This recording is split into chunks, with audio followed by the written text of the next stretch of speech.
I was stunned into silence when Matthew, my only son, said those words. This house is more than just four walls. It holds 40 years of memories with my husband and me, my son's childhood, a place filled with laughter and tears, with both happiness and loss.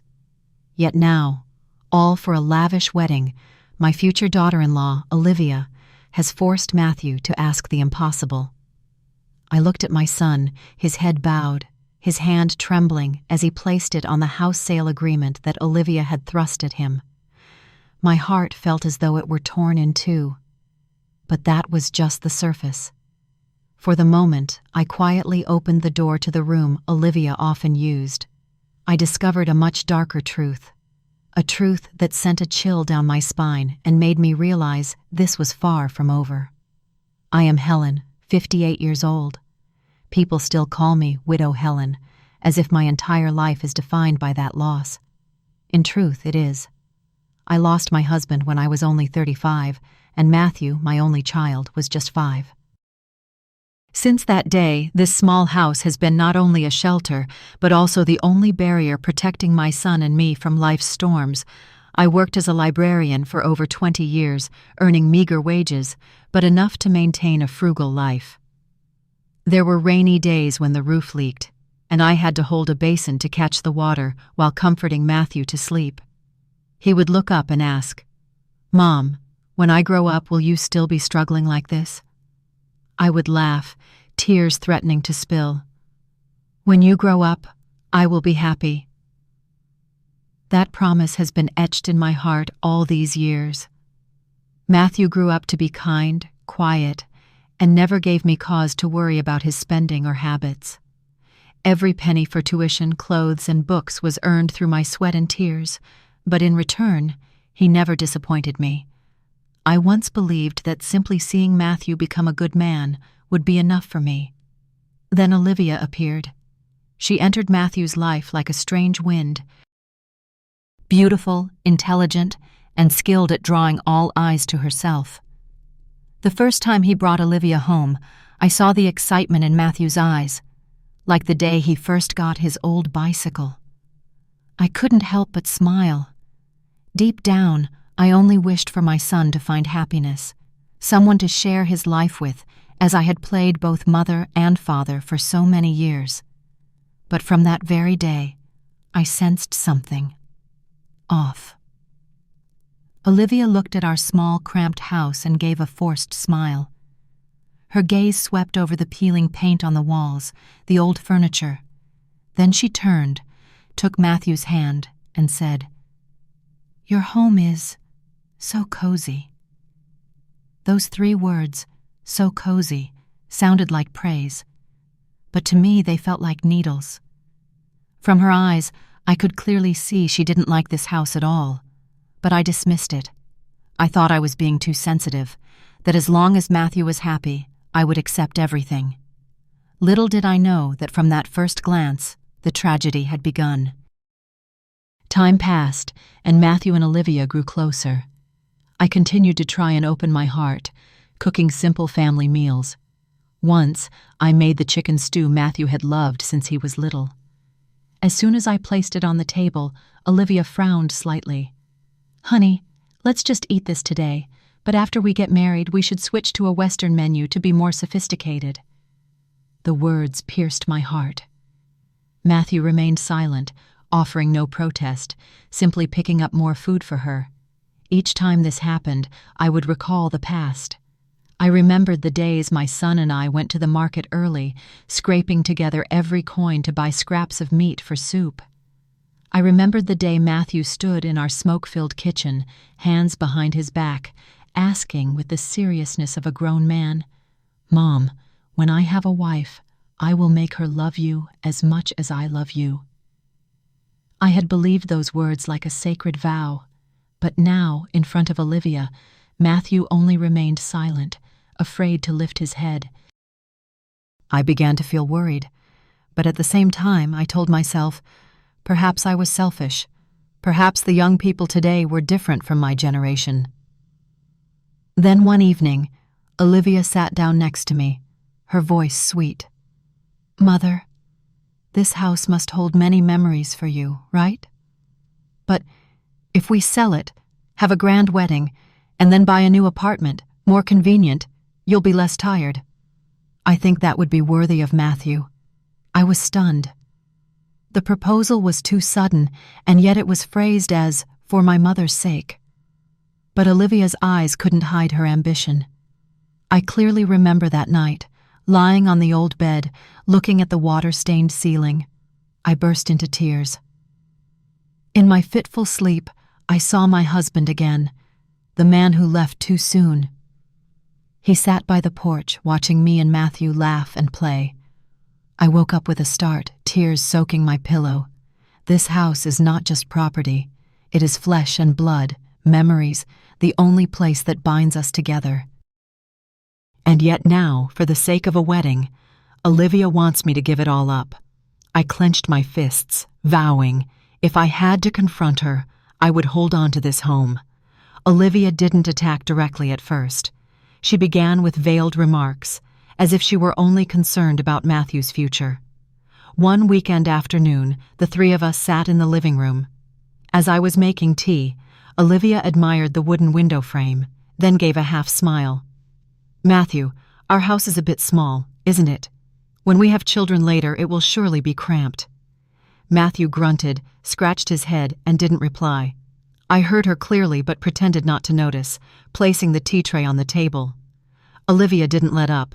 I think a grand wedding and a new apartment in the city center would help your career advance further. Your boss would surely appreciate it. That sentence was like a knife twisting in my heart. This house isn't elegant enough for Matthew to start his life. I suppressed a sigh, picking up a teacup with a trembling hand. The next day, Matthew came home late. My son sat down at the dining table, quietly picked at his rice, saying nothing, until I blurted out, "Is something wrong?" Matthew put down his chopsticks and hesitated. "Mother, Olivia has a point. A wedding is a big event. If we had a better place to live, then you would be more comfortable too." I looked up at my son. This house, for all these years, had been our entire world, yet now it was just an old place. I felt my heart clench. Matthew continued, his voice trailing off. "I don't want you to struggle anymore. If we sell the house, we can buy a new apartment. Modern, with an elevator, security." I interrupted, my voice choked. "Do you know this is the house your father left behind? Do you know what memories are attached to every crack on these walls?" Matthew lowered his head, silent. But I knew Olivia wasn't finished yet. A week later, Olivia came to find me on her own while Matthew was at work. She walked into the house, the strong scent of her perfume overpowering the old, damp wood smell. Sitting down, she placed her handbag aside and leaned back as if she already owned the place. "Mother, I'll be direct. Matthew and I both want a worthy start. This house is truly not suitable. If Mother loves him, loves us children, think about the future." I remained silent, trying to keep calm. Olivia smiled again, her eyes shining with confidence. "Sell the house, Mother. That money will be enough for a memorable wedding, to buy a comfortable apartment. Later, we children will take good care of Mother." Take good care. I've heard enough empty promises. Olivia's gaze at me was not that of a grateful future daughter-in-law, but of a bargainer. I replied slowly, "This house is the soul of the family. I will not sell it." Olivia paused for a moment, then immediately broke into a fake, sweet smile. "Mother, I only want what's best for you. Think about it carefully." She stood up and closed the door very gently. But I knew, from this moment on, the real battle would begin. That evening, it rained heavily. The sound of rain hitting the rusty corrugated iron roof was like relentless knocks on my heart. Near midnight, my bedroom door creaked open. Matthew walked in, looking exhausted, his eyes red. "Mother, I have something to tell you." I put down my Bible, looked up at my son. The rain outside seemed to deliberately hold its breath, leaving only the pounding of my heart. Matthew sat on the edge of the bed, his hands clasped tightly. My son, the baby who once held my hand through difficult times, now trembled like a child caught red-handed. Mother, Olivia has been crying. She said if the wedding isn't grand enough, her friends will look down on us, and our relatives will mock us. I see she's under a lot of pressure. I remained silent, waiting. Matthew took a deep breath and uttered a sentence that made my heart feel as if it were being squeezed. Can you lend us this house, Mother? I was stunned, unable to believe my ears. Lend? What do you intend to borrow my house for? Matthew lowered his head, avoiding my gaze. Just to sell temporarily. Later, I will buy you another house, a better one, more convenient. I promise. I looked at my son. The wind outside suddenly gusted, rattling the old wooden doorframe with a creak. I saw myself in the past, a lone woman holding her young son, vowing never to let him lack love or a home. Yet now, it was this very son who was asking me to give up the only home we had left. I choked back tears. Do you know what this house means? This is where your father abandoned your mother and you. This is where you took your first steps, where I lit birthday candles for you for 28 years. And now, you see it as just an item to be exchanged? Matthew bit his lip until it bled, his hands clenched and trembling. I'm sorry, Mother, but I love Olivia. I don't want to lose her.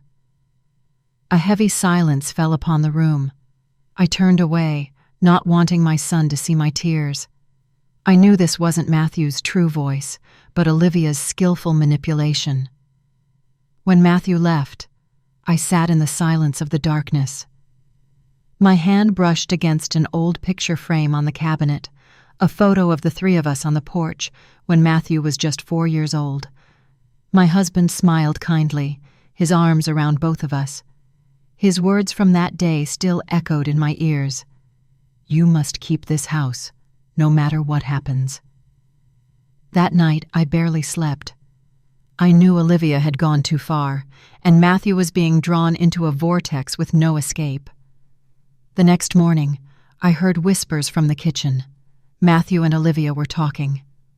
I stood silently behind the door, my heart pounding. You have to talk to your mother again. Olivia's voice was sharp, completely different from the sweet tone she used with me. We can't let our wedding be so cheap. My friends will laugh at me. But Mom doesn't want to sell the house, Matthew mumbled. Olivia slammed her spoon down on the table. You are her only son, and that house will be yours sooner or later. Why not settle it now? Or do you plan to let your mother control your life forever? I stood frozen. Olivia's every word pierced my heart like a knife. So all the for Mom, thinking of Mom, were just a facade. All she wanted was this house. I quietly closed the door, tilting my head up to look at the water-stained ceiling. I had endured enough. Deep inside, a quiet determination ignited. If Olivia thought I was easily led, she would soon pay the price. One afternoon, as I was finishing work at the library, Olivia suddenly appeared at my doorstep.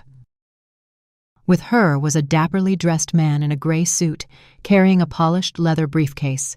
His eyes were sharp, his smile dry, exuding a calculating aura. Olivia entered the house as if she owned it, plopped down on my old sofa, and said in a syrupy, sweet voice, Mom, I'd like to introduce you. This is Richard, an old family friend. He's a lawyer. I frowned. A lawyer? For what? The man nodded slightly, opened his briefcase, and took out a thick stack of documents. He placed them in front of me and said in a flat tone, Miss Helen, I've reviewed your property deeds. The real estate market is booming right now. If you sell at this time, you'll receive a substantial amount of money. With that money, you can not only fund a lavish wedding for Matthew and Olivia, but also purchase a modern, well-equipped apartment. Olivia interjected, placing her hand lightly on the documents. Mom, I've already prepared everything. As soon as you sign, the process will be completed quickly. I promise you'll have a much better apartment than this old house." I looked at the densely printed pages, my heart beating rapidly. I'm not a legal expert, but I could tell there were unfavorable clauses. They wanted me to sign, which meant I would lose this house for nothing. I took a deep breath, my voice calm. "Thank you, but I have no intention of selling the house." Olivia started slightly, then gave a fake smile. "Mother, I know you cherish the memories, but memories can't feed the future, can they? We need to look forward." "Matthew and I interrupted, looking directly at the lawyer. "You said real estate is booming, so when I sell, who will buy? You?" The man paused for a second, then laughed. "That's right. I have a client willing to pay a high price." I nodded, my heart turning to stone. So it was clear. This was all a prearranged trap. Seeing my silence, Olivia quickly took my hand, her voice becoming sharp. "Mother, don't be stubborn. What good does keeping this house do you? You're old, you don't need so much space. Matthew and I do." Those words were like a slap in the face. I'm old. Yes, I wasn't young anymore, but this house was my whole life. I pushed Olivia's hand away, each word firm. "I've already said it. This house is not for sale." The air in the room became thick. Olivia bit her lip. Her face flushed crimson. The lawyer put away his documents, but still added an ominous remark. "You should reconsider. Opportunities don't come twice." They left, leaving behind the cloying scent of perfume and a heavy silence. I sat down on the chair, my trembling hand touching the scratched wooden tabletop. For years I had grown accustomed to hardship, to the whispers of the world, but I had never felt so cornered, right here in my own home. That evening, Matthew returned. My son looked at me, his expression apologetic. "Mother, Olivia told me you refused to sign. I know it's difficult for you, but this is a really good opportunity." I looked at my son, my eyes brimming with tears. "Matthew, do you think I'm a burden? Do you think selling this house will make you happier?"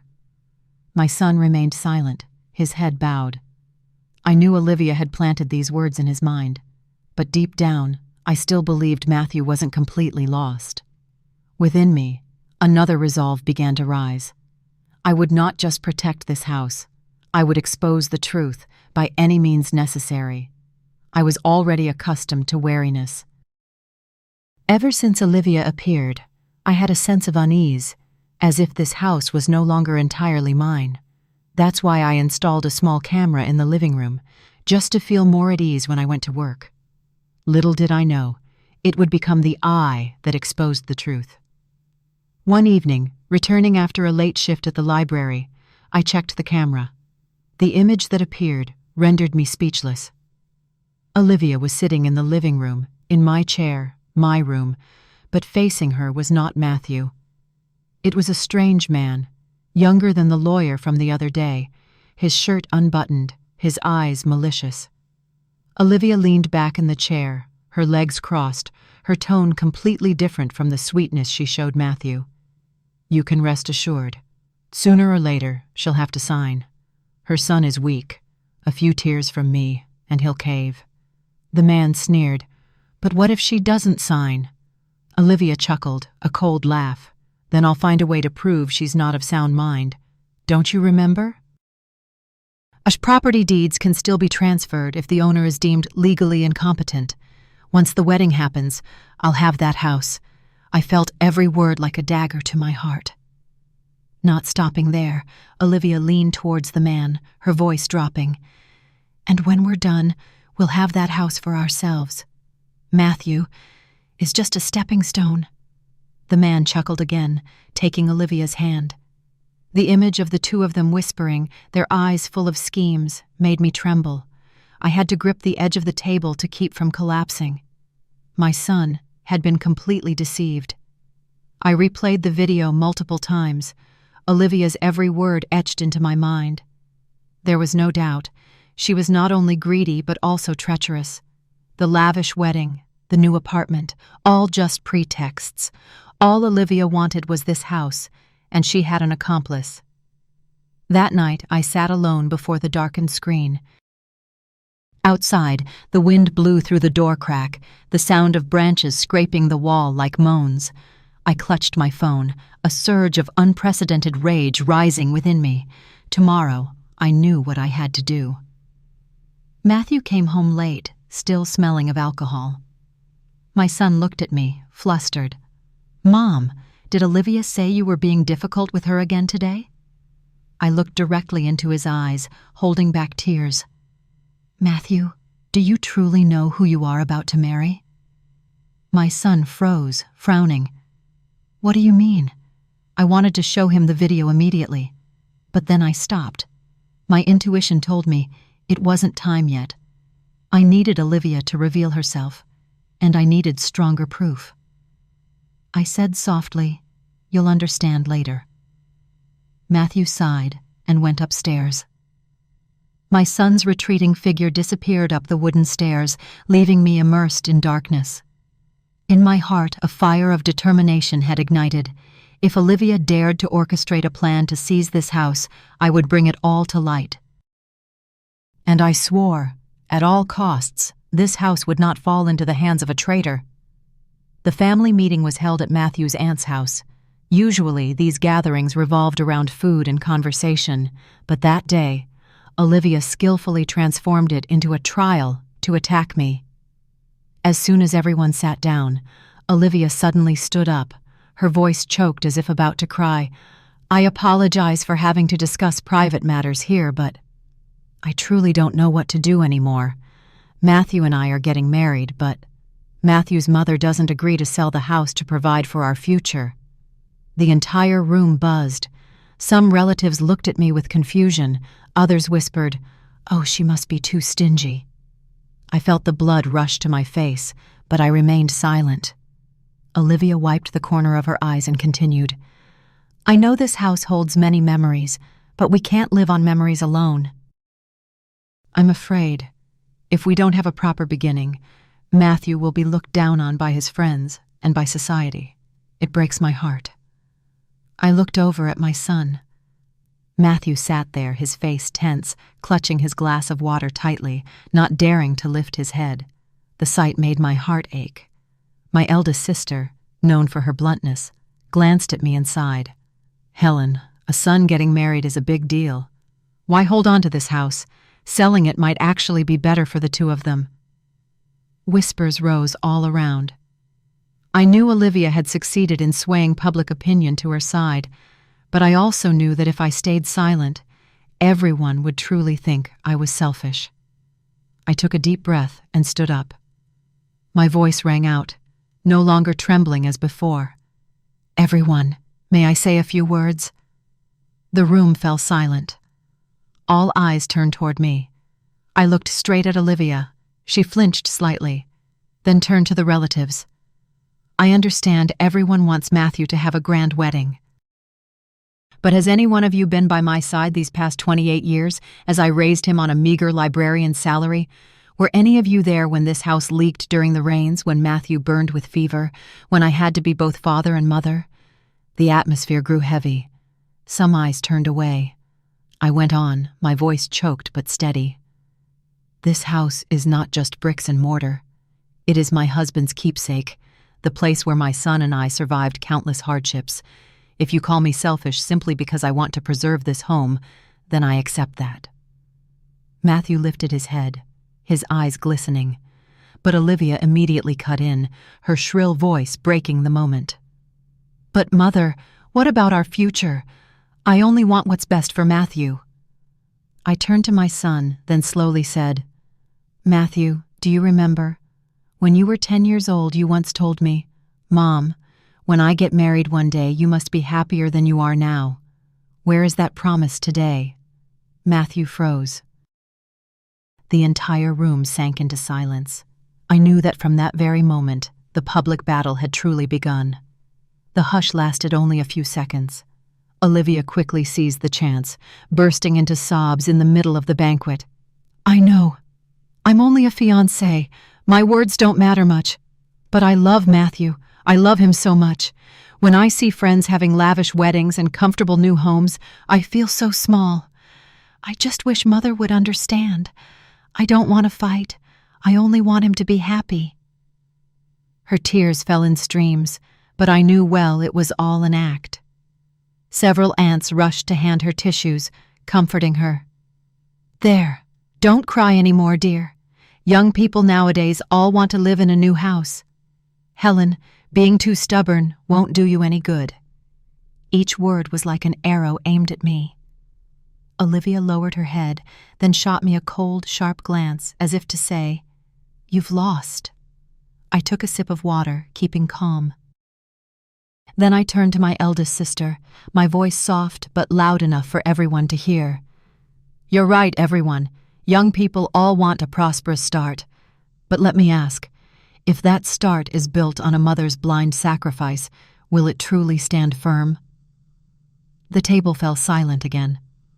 I looked straight at Olivia, my eyes no longer avoiding hers. "You say you want Matthew to be happy. But have you ever asked Matthew what happiness means to him? Is it a lavish wedding? A brand new apartment? Or is it a wife who knows how to cherish his family roots?" Matthew startled, turning to Olivia.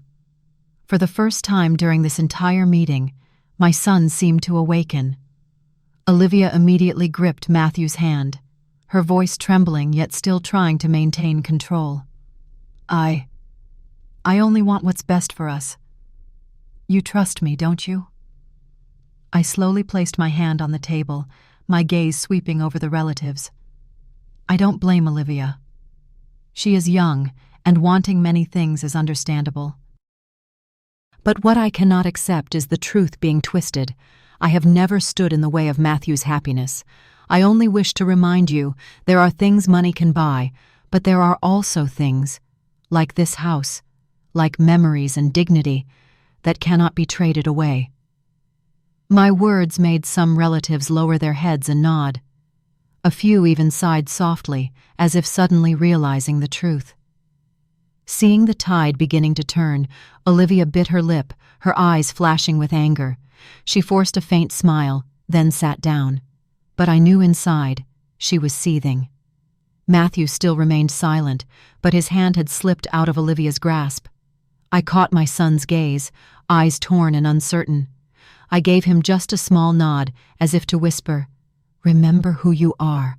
The family gathering ended in heaviness. Everyone felt that something had been left unsaid, but I knew this public battle was only the beginning.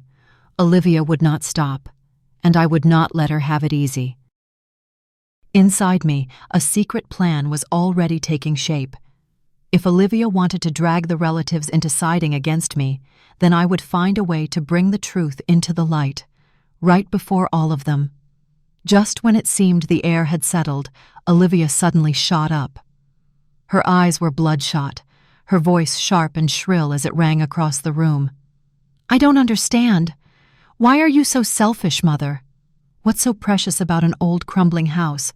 Or do you just want to hold on to power, to control Matthew for the rest of his life?" The banquet fell into dead silence. Her words tore away the sweet mask Olivia had worn for so long. I calmly set down my glass of water and looked straight at her. No shouting, no tears. My voice still rang out, clear and steady. "You call me selfish? Then tell me, if one day Matthew loses everything besides this house, what else will he have left to come back to?" Olivia gaped, speechless. Before she could respond, my eldest sister cut in, frowning. "Olivia, that was too much. After all, Helen is Matthew's mother. You cannot speak to her in that tone." Other relatives began murmuring, "That's right, old house or not, it's still home. An unmarried daughter-in-law speaking like that." I saw the very eyes that once doubted me begin to waver, and in that moment I delivered my hidden counterstrike. I smiled faintly, though my eyes were cold as ice. "I don't blame you, Olivia. Perhaps you don't fully understand yet, but I believe time will reveal to everyone who truly has love in their heart, and who only cares for themselves."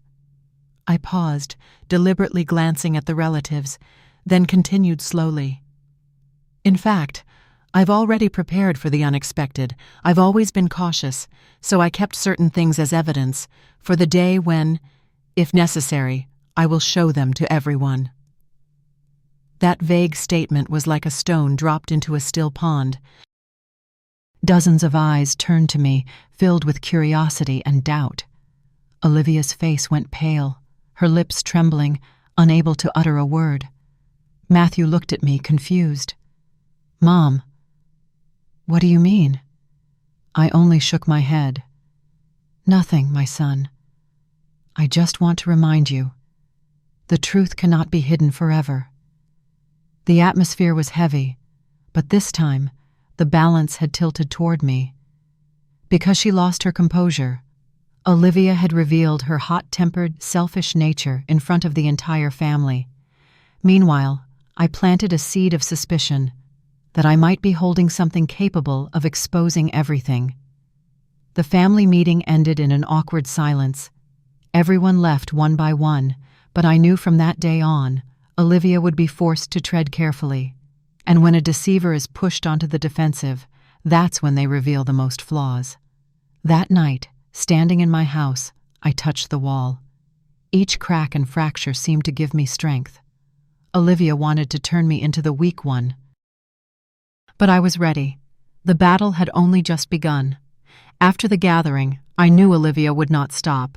Now that she had revealed her true colors openly, she would only become more aggressive in the shadows. I couldn't just sit back and hope for luck. I needed a solid plan, a legal shield to protect this house. The next day, I went to the law office of a man recommended by an old colleague. His name was Andrew, in his 50s, with a sturdy build and a calm, steady voice. After listening to my story, Andrew sat in silence for a long time, then said bluntly, "Ms. Helen, you did the right thing by not signing any papers. But Olivia and whoever is backing her will surely try other methods. The best course is for you to register property protection immediately, blocking any possibility of unauthorized transfer." I froze. All my life I had lived simply, never imagining I would one day need a lawyer to protect the very home I lived in. But seeing the firm determination in Andrew's eyes, I nodded. "I'll do it, whatever it takes." We immediately set to work. Andrew guided me through notarizing all the documents again, clearly affirming sole ownership, and adding a clause. In any circumstance, the sale of the house would require my personal presence at the government office for authentication. This meant that no matter if Olivia hired another lawyer, no matter what tricks she tried, she could never take this house away with a few papers and a forged signature. When I held the confirmation papers showing the property was secured, my hands trembled. Not from fear, but from relief. For the first time in months, I no longer felt cornered.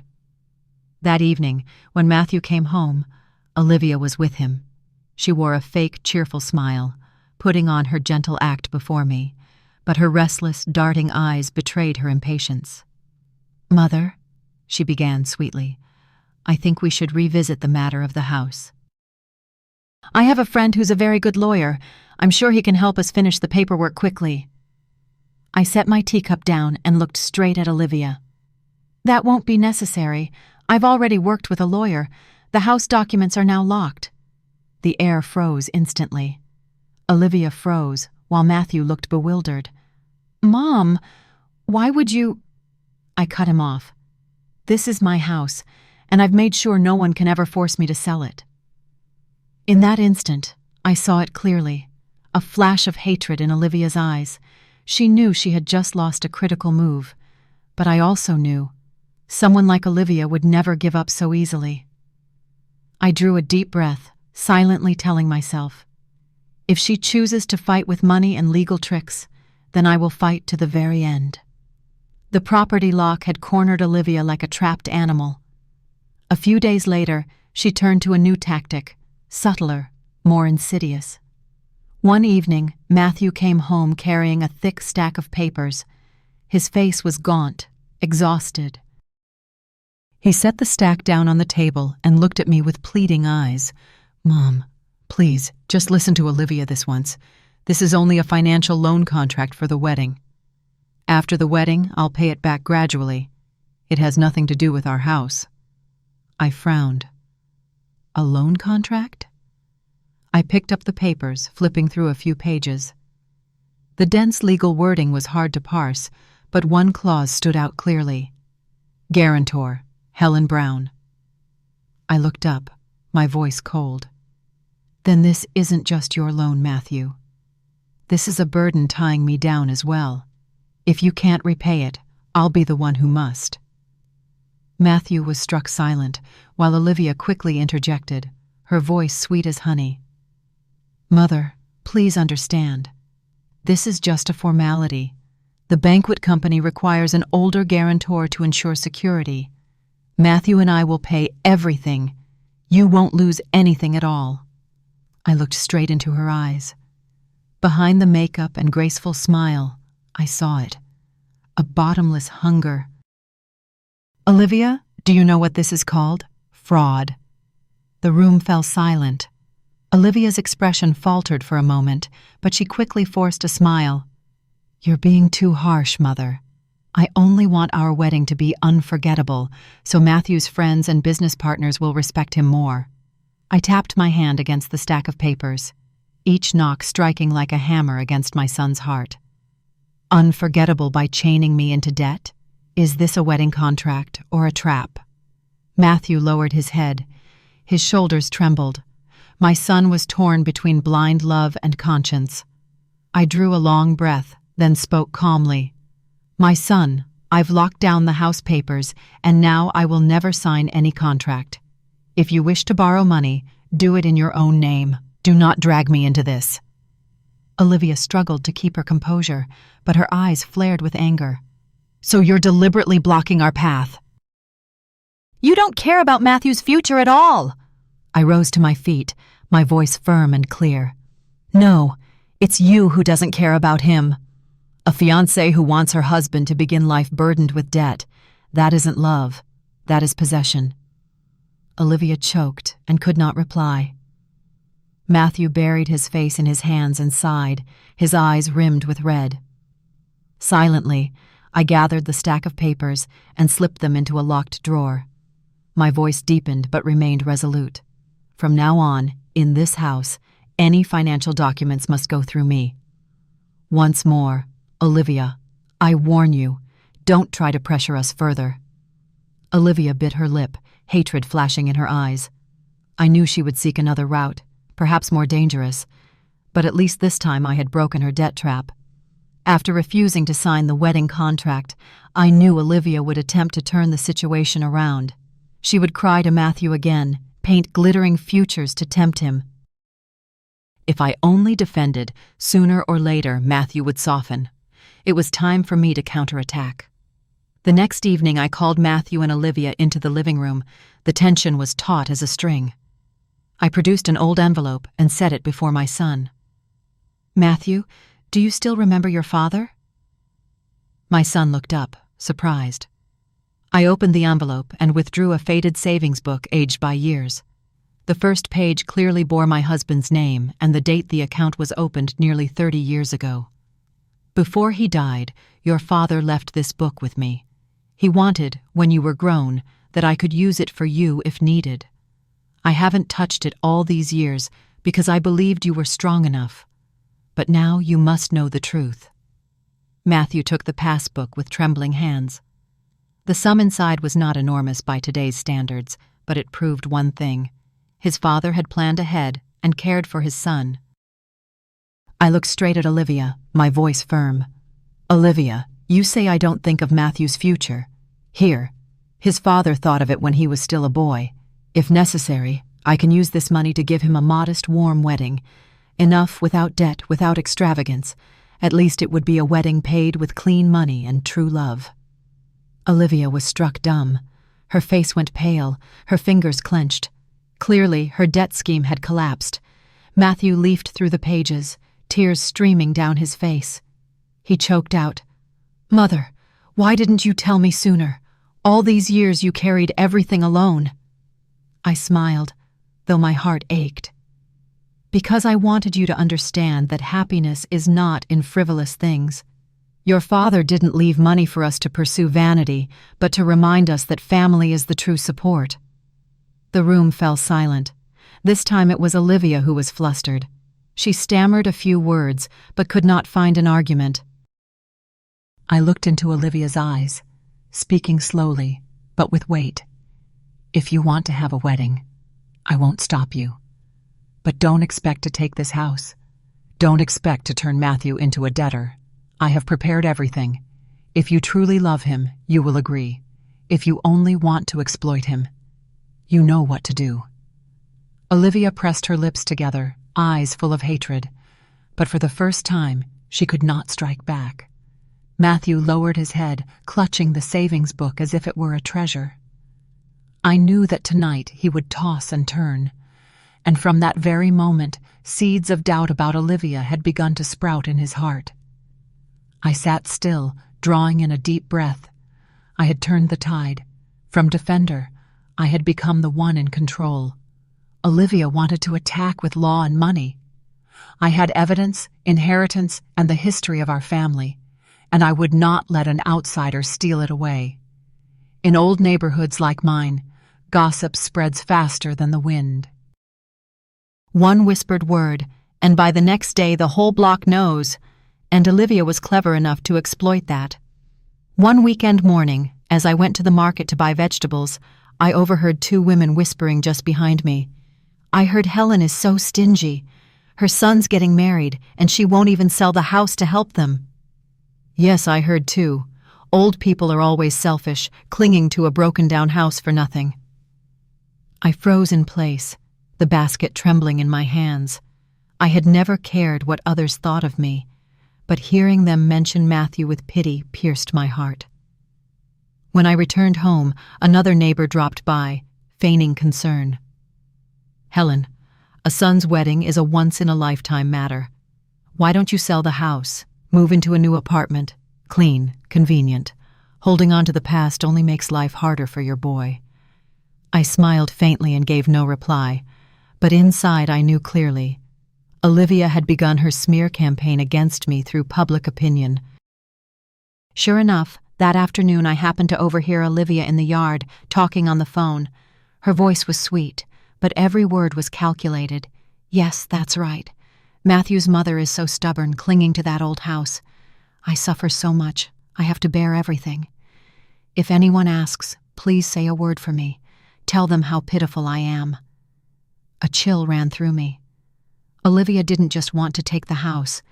She wanted to paint me as the villain in the eyes of the community, an old mother, outdated, selfish.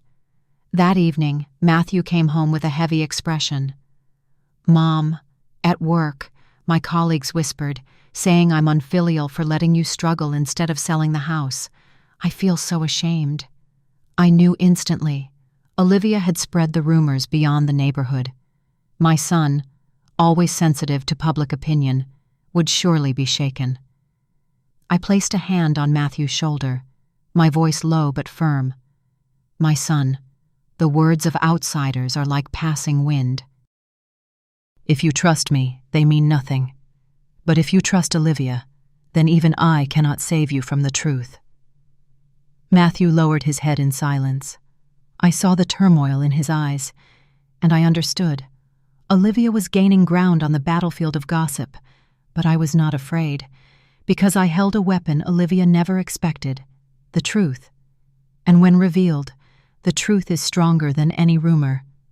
Within just a week, I could already feel the neighbors' gazes toward me had changed. The friendly familiarity was gone, replaced by pitying, even contemptuous, looks. And then I learned why. One afternoon, Martha, one of the few friends who still believed in me, dropped by, looking embarrassed. "Helen, I have to tell you, people are saying you hate Olivia so much that you don't want her to marry, that you deliberately make things hard so she'll suffer." I was stunned.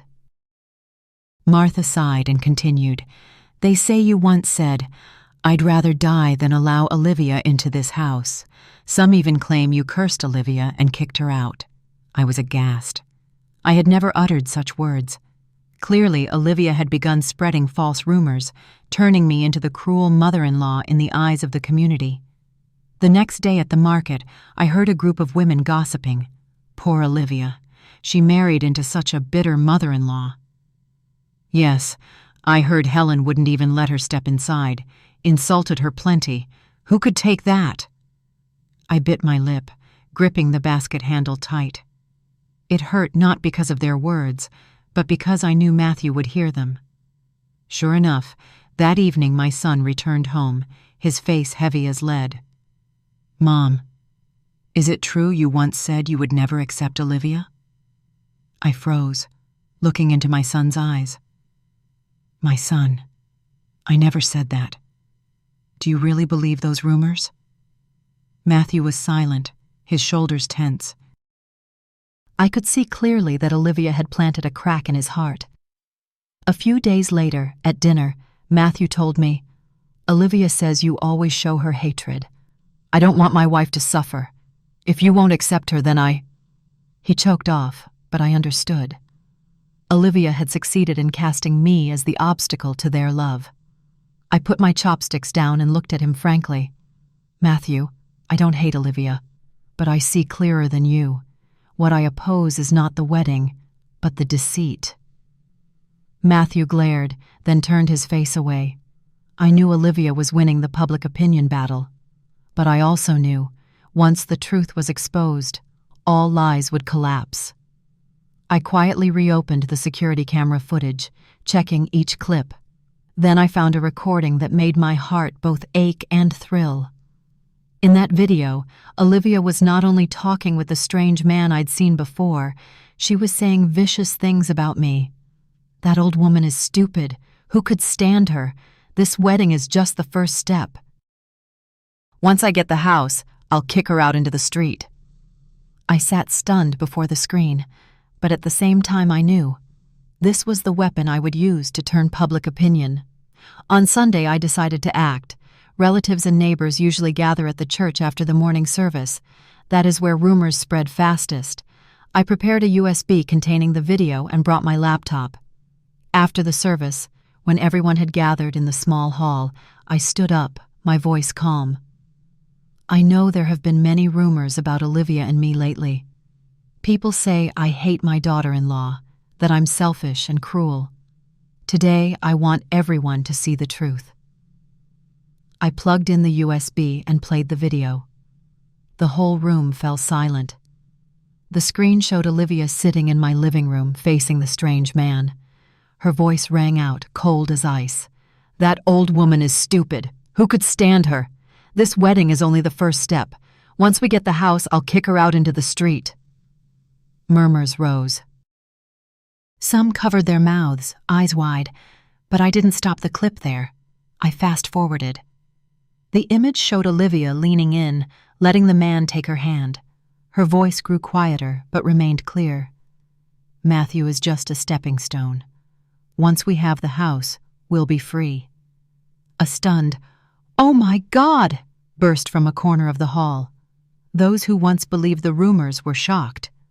One neighbor shook her head in disbelief. "I never expected Olivia to be like this." Another added, "No wonder Helen refused to give up the house. So that's what it was." I stopped the video and stood silent for a few seconds so everyone could absorb it. Then I spoke slowly. "I don't want anyone's pity. I only want the truth to be seen. I never said I hated Olivia, never tried to block my son's happiness, but if someone wishes to paint me as the villain to hide their plot, I must speak up." The mood in the hall changed completely. Suspicious looks turned toward Olivia. She sat frozen, her face drained of color. Matthew stood in the middle of the crowd, trembling. His eyes were rimmed with red. He watched the video, then turned to Olivia, stammering, Did you really say that?" Olivia tried to answer, but the buzzing whispers drowned her out. "So young, and yet so vicious. Greed gets you nowhere." Poor Matthew. My heart ached as I looked at my son. I knew this truth pierced him deeply, but it was better to hurt once than live a lifetime of deceit. I stepped close to Matthew and murmured, "You've seen it. I need prove no more. The choice is yours." The crowd gradually dispersed, but the story would certainly spread through the neighborhood and the family. Olivia had lost her strongest weapon, public opinion. From now on, every eye would watch her moves. No one would trust her lies. I inhaled deeply and felt a lightness in my chest. For the first time in many months, I felt I had taken back the initiative. The rumors had been silenced, public opinion turned against her, but Olivia would not give up. When she could no longer win with tears or gossip, she unleashed her deadliest move, suing me in court. One October morning, I received the summons. It read clearly, Plaintiff, Olivia Carter. Subject, request to review the civil capacity of the defendant, Helen Brown, regarding the ownership of the residence. I was stunned. Olivia had gone too far. No more disguises. She wanted to prove I was legally incompetent in order to seize control of the house. On the day of trial, the courtroom was packed. Relatives, neighbors, even former colleagues came. Everyone wanted to witness the finale of this family war. Olivia entered wearing a formal black dress, her face feigning frailty. At her side was lawyer Richard, the very man I had once seen in my house. He carried a thick folder, striding with confidence. And Matthew followed behind, his face gaunt, eyes hollow. My son was like a ghost, dragged into Olivia's cruel game. The hearing began. Richard stood, his voice loud and resonant. Your Honor, my client, Ms. Olivia, has repeatedly witnessed abnormal behavior from Mrs. Helen Brown. She exhibits paranoid tendencies, frequently recording and monitoring others unlawfully. She also makes contradictory statements, showing signs of psychological instability. Given this condition, we request the court review Mrs. Brown's civil capacity and appoint a legal guardian to manage her assets. In this case, her son Matthew. Whispers rippled through the room. Paranoid? Unstable? They were staging yet another performance. I stood, inhaling deeply to steady myself. Your Honor, I am completely sound of mind. I installed cameras in my home not out of paranoia, but to protect myself. And without those cameras, would I have proof of Olivia's plot to steal my property? Or of her betrayal? Olivia immediately cut in, feigning tears. Mother is making it all up. She fabricated that video to destroy me. I fixed my eyes on hers, my voice firm. Olivia, if the video were fake, why don't you dare confront it before everyone here? The courtroom erupted in murmurs. I saw Matthew trembling, his hands gripping the seat. He was still ensnared in Olivia's web, but in his eyes I caught a flicker of doubt. The judge struck the gavel, his voice stern. Order. The court will review evidence from both parties. I sat down, my chest burning as if on fire. I knew this trial would be the decisive battle. Olivia had played her final card, to paint me as insane. But I, too, was ready, for truth was on my side. Just when it seemed the trial leaned toward Olivia, the court clerk entered, announcing that a new witness wished to testify. The entire room buzzed. The judge frowned, then nodded. Very well. Bring in the witness. The doors opened. I held my breath as I saw the man who walked in. It was him, the young man from the camera footage, the one Olivia had called her stepping stone. His face was haggard, his eyes heavy with regret. Olivia shot to her feet, screaming, "What are you doing here? Get out immediately!" But the judge raised a hand to stop her. Sit down. Witness, state your identity and the reason for your presence. The man drew a deep breath, his voice trembling but clear. Your Honor, my name is Daniel Morris. I once had a romantic relationship with Ms. Olivia Carter. The courtroom exploded. Gasps, whispers, sharp intakes of breath filled the air. Matthew froze, his eyes wide, staring at Olivia. Daniel went on as though unburdening himself. Olivia and I had planned this together. Her scheme was to marry Matthew, use pressure to force Mrs. Helen to sell her house. Once the property was secured, Olivia intended to divorce and move in with me. My chest tightened as I listened. I had known the truth already, but hearing it confessed aloud still made me shudder. The judge's tone was stern. "Do you have evidence for your testimony?" Daniel pulled a recording device from his pocket. "This is an audio file of Olivia and me discussing our plan. In it, she admits Matthew was only a stepping stone to seize the house." The clerk received it and switched on the speakers. The courtroom rang with Olivia's shrill, calculating voice. "This wedding is only a stepping stone. Once we get the house, I'll kick that old woman out into the street. Matthew is easy. A few tears and he'll obey."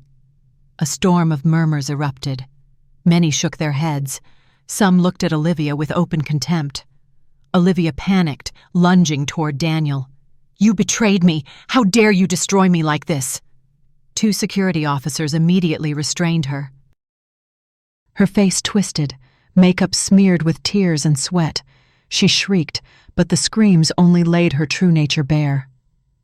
I glanced at Matthew. My son sat frozen, lips trembling, eyes wet with tears. The brutal truth had shattered the illusion he'd clung to. The judge struck the gavel hard. "Order! Witness Daniel Morris. Your testimony and evidence will be seriously considered by this court." I inhaled deeply, tears slipping down my cheeks. Not from pity for Olivia, but because after months of being cornered, at last justice was beginning to shine through. The trial was not yet over, but I knew the scales of justice were tipping my way, and this time Olivia had no escape.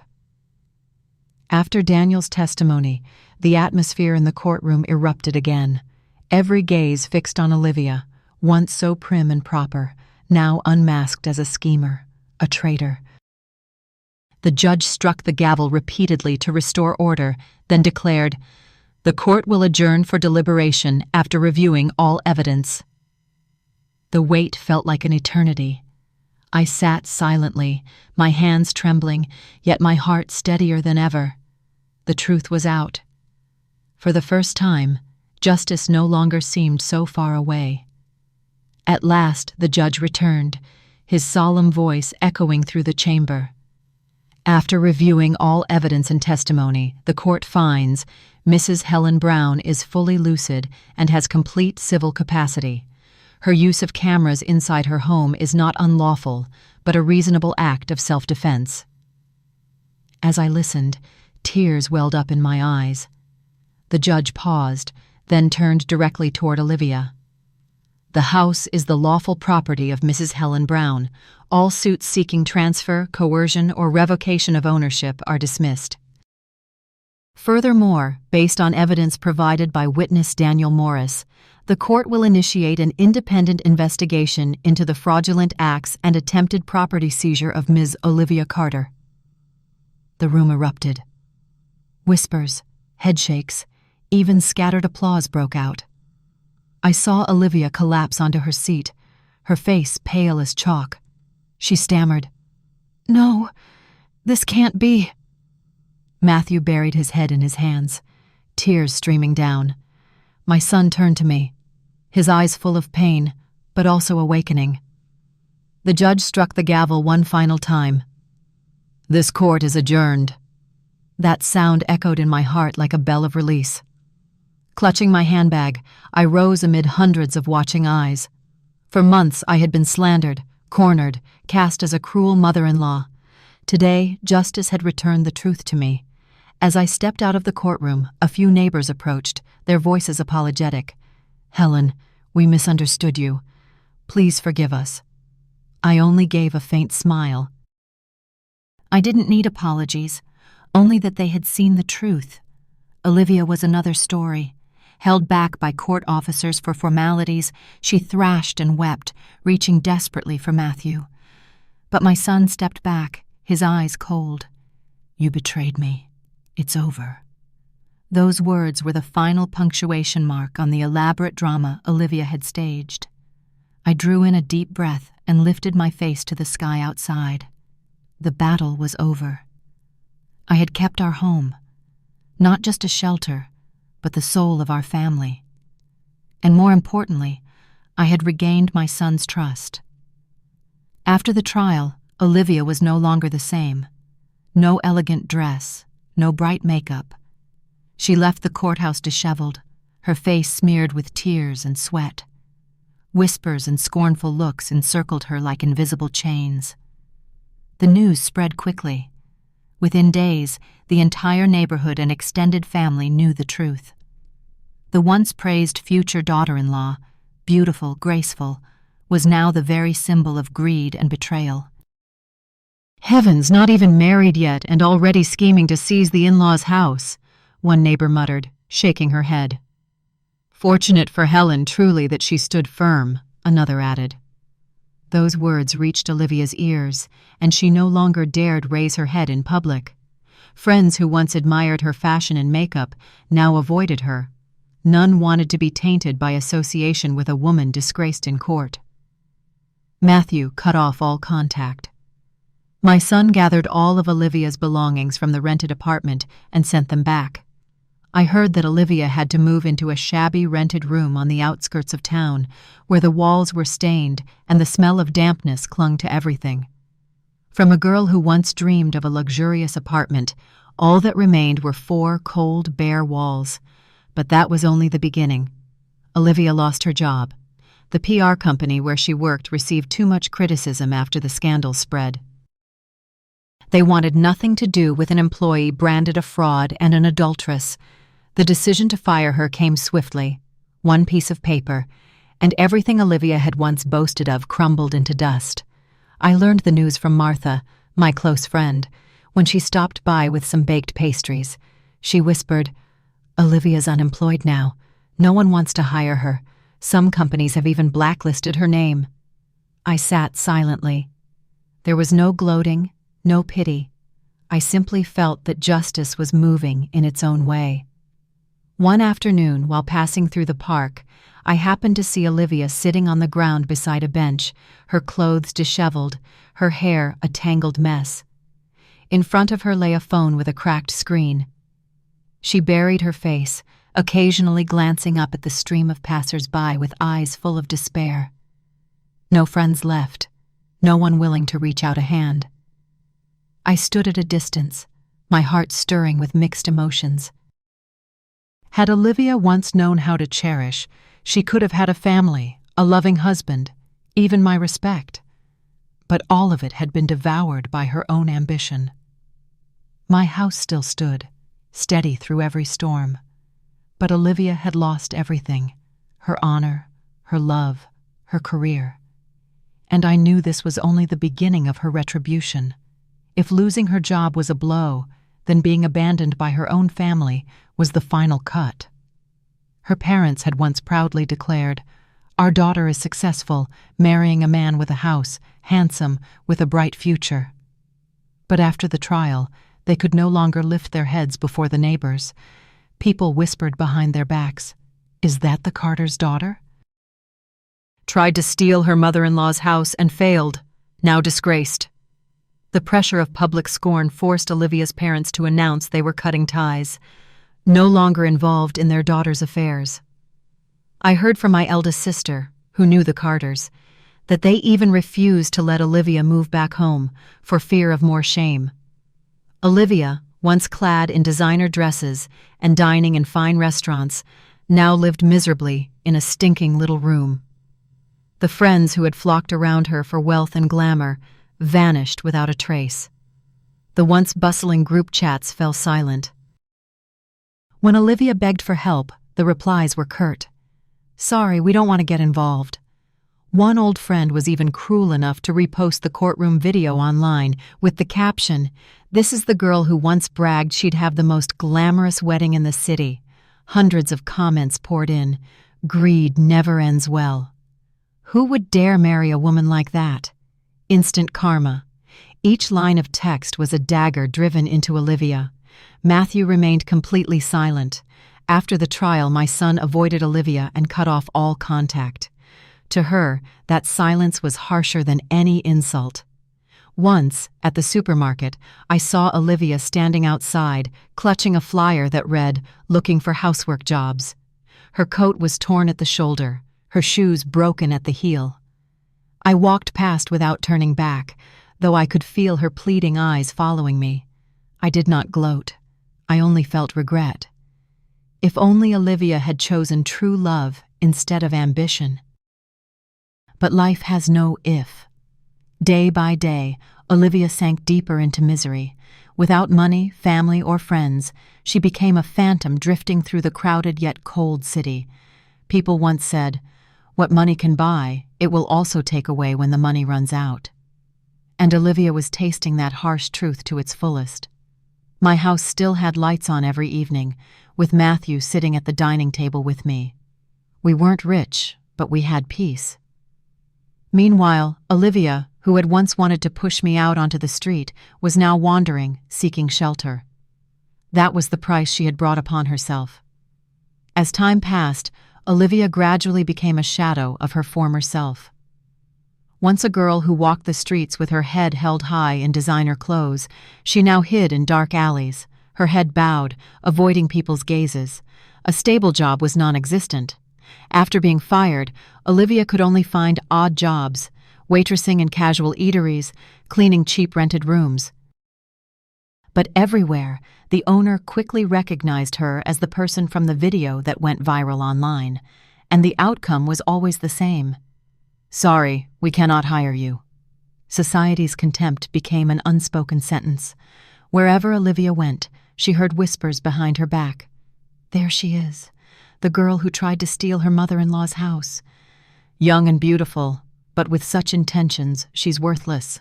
The scrutinizing stares and scornful laughter made Olivia no longer dare to lift her head. She once tried to find support from her family, but her parents locked the door, refusing to see her. They didn't want the neighbors to know their daughter was a shameful failure. Relatives and kin also avoided her, fearing bad reputation. Friends had turned their backs long ago. Those who once sat with Olivia in fancy cafes, who once praised every check-in photo, now even blocked her phone number. No one wanted to be associated with a name that only evoked scandal and deceit. Every day, Olivia lived in a loop. Search for a job, be rejected, return to the dim rented room, cry until her tears ran dry. Her meals were just instant noodles. Her drinks, reused plastic bottles.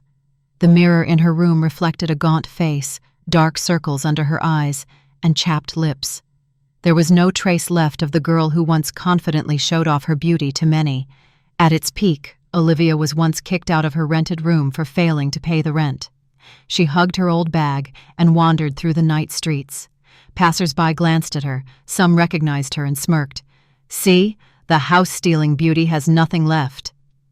Olivia covered her face and ran, tears mixing with the cold rain. She sought shelter under a damp awning, trembling like a homeless person. The outside world was still bustling, but for Olivia, all doors were tightly shut. No more love, no more family, no more career. She was left only with loneliness and a notorious reputation. As for me, every time I passed by crowded streets and heard the gossip about Olivia, I no longer felt anger. I only felt pity. Pity for a person who had driven herself to the bottom solely because of blind ambition. Olivia once wanted me to lose everything, my home, my honor, my trust. But in the end, she was the one who lost it all. In the days after being kicked out of her rented room, Olivia truly experienced the lowest point of society. With no roof over her head, no job, and no one to offer a hand, she shuffled along like a soulless being in the bustling city. Initially, Olivia tried to maintain the little self-respect she had left. She asked for temporary work at a street food stall, agreeing to stand for hours by the blazing stove, sweat mixing with the smell of oil. But after just a few days, when the owner realized she was the character in the video, he coldly said, "You can go." "My stall cannot accommodate that kind of person." Olivia quietly packed her things, leaving behind the malicious whispers of the customers. With no way to make a living, she began to sell off what little she had left. Designer handbags exchanged for a few $100s, expensive shoes sold at the flea market for a pittance. What once made Olivia hold her head high was now discarded like scrap, but the money ran out quickly. And then, Olivia had to choose more humiliating paths. One evening, I heard Martha recount that someone had seen Olivia standing on a street corner, dressed provocatively, approaching men passing by. The price for a night was shamefully low. From a girl who once dreamed of a lavish wedding, Olivia now had to sell her own body just to get a meal. Other times, people saw her lingering around the market, snatching an apple or a loaf of bread when the vendor wasn't paying attention. When caught, Olivia ran for her life, tears streaming down her face. Not a shred of pride was left. That rumor spread quickly. Those who had once looked down on her were now even more convinced that Olivia had hit rock bottom. Some felt pity, but most just shook their heads. It was all caused by greed. Matthew also heard the news. I saw my son sitting silently in his room, his eyes red, but he said nothing. He still loved Olivia in a way, but the betrayal was too deep for him to return. And he also understood that this was the outcome Olivia had brought upon herself. Meanwhile, Olivia deteriorated further. She became gaunt, her clothes disheveled, her hair matted. Night after night, Olivia slept rough at bus stations or under eaves, clutching her torn bag as if it were a treasure. Other vagrants would sigh with pity. This girl must have had a good life once. Now it's ruined. I heard that Olivia sometimes muttered to herself, "If only I had that house, if only I were smarter." But it was all too late. Seen from afar, I saw a different Olivia, no longer beautiful, no longer confident, but merely a young woman crushed by life due to her own greed. And within me, a strange feeling arose, a mixture of pity and dread, because Olivia's story was living proof of a cruel truth. Those who choose the wrong path will sooner or later pay with their very lives and honor. Winter arrived, and the city grew colder than ever.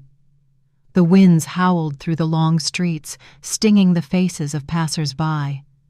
For Olivia, the cold was not just on her skin, but seeped into her very bones, the cold of loneliness. She had nowhere left to go. Her rented room evicted her, friends cut her off, her family locked their doors. Night after night, Olivia lay huddled under the eaves of the train station, wrapping her tattered coat around herself. When hungry, she held out her hand to passers-by, but mostly she received cold stares, a few coins thrown down as if for charity. Occasionally, someone recognized Olivia's face and whispered, "Isn't that the woman from the house-grabbing incident?" "Yes, that's her. Good heavens, look at her now, there's nothing left." Olivia heard every word clearly. Each whisper was a dagger plunging deep into her self-respect. But even her self-respect wasn't enough to keep her alive anymore. One evening, Olivia went to her parents' house, knocking frantically on the door. Her mother opened the door a crack, seeing her daughter looking haggard, her eyes pleading. But she only shook her head, tears welling up. "Go away. Don't bring further shame upon your father." The door closed, leaving Olivia collapsed on the steps, weeping silently.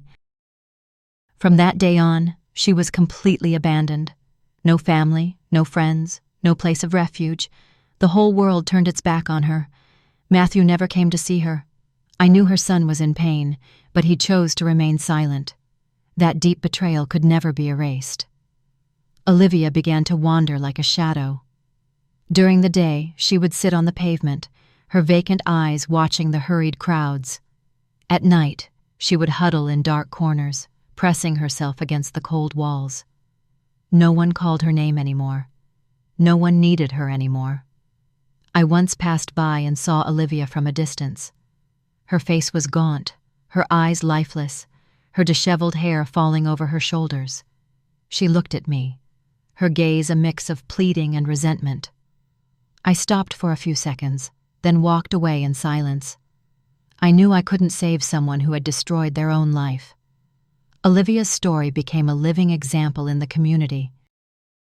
It was retold as a warning about greed, deceit, and the consequences of betraying trust, and Olivia, the girl who once yearned for a lavish wedding, who dreamed of taking her mother-in-law's house, ended up with only a tragic fate, abandoned by the world, living in darkness, and slowly dying in inescapable despair. All the glamour, all the scheming, all the ambition. Now only ashes remained. Olivia fell to the lowest depths of society, and only when she reached that bottom did she begin to confront herself. No more applause, no more admiring glances, no more sweet words from Matthew. Only the whistling wind through the train station eaves and the gnawing hunger in the deep winter night. On long nights, Olivia lay curled up, dreaming of the past. In her dreams, she saw herself in a white wedding dress, walking into my house, laughter echoing everywhere. But as soon as she turned her head, everything turned to dust. The house disappeared. Matthew turned his back, and my shadow stood in the distance, coldly closing the door. Olivia jolted awake, cold sweat trickling down her spine. During the day, Olivia began to mumble to herself. She recalled every word she had uttered. That old woman is stupid. Hearing it now, she herself felt the most foolish. Matthew is just a stepping stone. Now Matthew was gone from her life forever. One day, Olivia found an old, broken phone in a garbage heap. She sat for a long time just to turn on the black screen, imagining she was texting Matthew. "Honey, forgive me. I was wrong." But the phone had no signal, and no one answered. Then one evening, Olivia gathered all her courage and went to my house. She stood silently outside the gate, trembling as she dialed my old phone number, which she still remembered. When I answered, a choked voice came from the other end. "Mother, it's me." I froze. I had once longed for Olivia to call me mother sincerely. But now it sounded like a plea. "Please forgive me, Mother. I have nothing left. I just wanted to hear your voice." I remained silent for a long time. Then I said slowly, "Forgiveness I can give. But Olivia, you have lost the most precious thing, trust." A sob came from the other end of the line. Olivia tried to say something but choked up, then hung up. That evening I sat in my house, my eyes blurring. I no longer hated Olivia, but I couldn't reach out and save her. Some mistakes cannot be erased by a simple apology. Olivia began to be consumed by nightmares. She saw a courtroom, saw me standing before her, saw Matthew turning away. Each time she woke up, tears wet her pillow. It is said that sometimes Olivia would wander the streets murmuring, "If only I hadn't been so greedy. If only I had kept Matthew." But life has no if-onlys. In the days following that phone call, Olivia was like a lost soul. She would sit for hours on the train station steps, staring into space. Passers-by would see her, some with pity, others shaking their heads.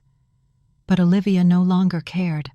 The only thought repeating in her head was, "I've lost everything." When night fell, the nightmares returned. Olivia saw herself in a wedding dress, but the dress slowly tore apart, stained with mud. Matthew stood right in front of her, but turned his back and walked away. I stood behind the door of the house, slamming it shut, leaving her to cry on the porch. Each time she woke up, Olivia screamed, her clothes soaked with sweat. The homeless person next to her would have to shake her awake, frowning. "Are you haunted?" Olivia hugged her head, only able to sob. In despair, Olivia tried to make contact once more. She found her way to an old internet cafe and asked the owner if she could use a computer for a few minutes. With a gaunt face and messy hair, her trembling hands typed each word into an email to Matthew. "Matthew, I was wrong. I miss you. I miss our home. I even miss my mother. Please give me one chance, just one. I swear I will change." Olivia hit send, her heart pounding. She sat waiting for hours, her eyes glued to her inbox. but the screen remained silent. No reply, not a single word. The next day, Olivia tried calling. A cold, robotic voice answered. "This number is no longer in service." For the first time, Olivia realized that Matthew had cut her off completely. There was no turning back. She slumped over the keyboard, bursting into tears. The people in the internet cafe looked over, and some children whispered, "She must be crazy." Olivia covered her face and left the cafe, staggering into the crowded street. In her mind, she heard my voice from the phone. "Forgiveness is possible, but you have lost the most precious thing, trust." Each word was like a knife cutting deep into her heart. Trust, something Olivia had trampled on, could now never be regained. That night, Olivia dreamed again. In her dream, she saw herself back in my living room, the familiar wooden table, the cracked walls. But this time, no one was home. Only darkness, cold, emptiness. She screamed, "Matthew! Mother! Please forgive me!" Her scream echoed, then vanished into nothingness. Olivia sat up, gasping for breath, tears streaming down her face. She knew that it wasn't the dream, but her real life that was as cold and empty as this. And the most terrifying thing was that Olivia was still alive to experience it, day by day, hour by hour. Olivia's final days of social life were a string of torment and obsession. She no longer had the strength to pursue work, nor the faith to find someone to save her. Every night, Olivia dreamed of the courtroom. The judge pounded his gavel repeatedly, while I stood in the center of the room, my gaze calm, yet sharp as a knife. Matthew, head bowed, slowly removed the ring from his finger, placed it on the table, and turned away. Olivia screamed, lunging forward, but her feet felt shackled, unable to move. Each time she woke up, Olivia cried out, clutching her chest as if to tear her heart out. She began to talk to hallucinations. At times, Olivia sat under a tree, smiling as if facing Matthew. "Matthew, please give me another chance, will you? I'll be a good wife. I'll love your mother like my own." Passers-by, seeing this, merely shook their heads, taking her for a madwoman. Other times, Olivia stood outside my house, whispering, "Mom, I'm sorry. Mom." But I did not open the door. I stood behind the curtains, watching her emaciated figure tremble in the night wind, then turned away in silence. I understood that opening the door would not be salvation, but merely prolonging a vicious cycle, and Olivia needed to bear the consequences of her own actions. Day by day, Olivia grew more gaunt. Her clothes were tattered, her face deeply lined, her eyes dull as if all light had left them. People no longer recognized the girl who once walked proudly in designer clothes. Instead, only a young woman remained, withered, as if decades older than her years. Deep down, Olivia knew. No one believed in her anymore. Not Matthew, not me, not her family, not her friends. And most terrifyingly, Olivia herself no longer believed in herself. Every night, before drifting off into the cold, Olivia would whisper to herself, "If only I had chosen love instead of greed that day, things would be different now." But the only answer was a vast, chilling emptiness. Olivia was submerged in belated regret, a regret that was now worthless, unheard, unredeemed.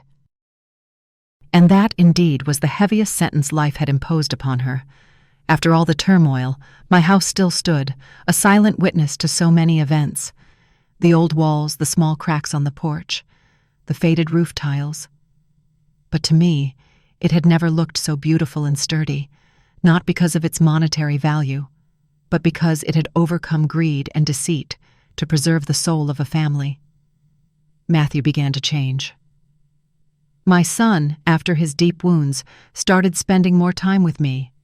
He helped me fix the kitchen, repaint the living room walls, and even plant a few small flowers on the porch. Every evening, as mother and son sat at the simple dining table, Matthew would often whisper, "Mom, I'm sorry for being so blind." I just smiled and patted his shoulder.